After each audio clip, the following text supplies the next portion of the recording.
सपना मैले सोचेकी हरानी गरेको छ त्यो पैसा कसले गर्ने अब नेपालले यो गरिबी सहन सक्दैन अब नेपालले यो विरोध सहन सक्दैन र पर्दैन मेरो स्वर्गीय आमाको तस्बिरमा हेरेर मैले भने आमा बालनले देश बनाउँछ युवाहरूमा आशा जगाउँदै राजनीतिको अर्थ बदल्ने नारा लगाउँदै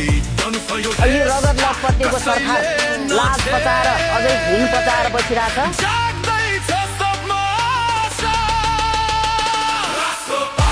भण्डीले जित्दा जित्दा साली भण्डीले जित्दा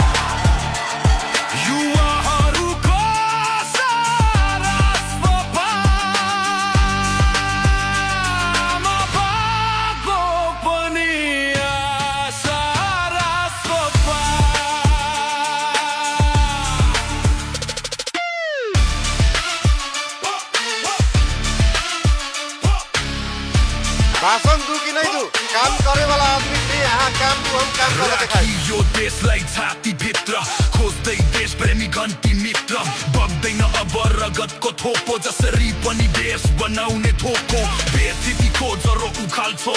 भ्रष्टाचार त फाल्छौ होनहार सबलाई चुताउँदै फैलाउँदै छौ आशा अन्ति बच्चा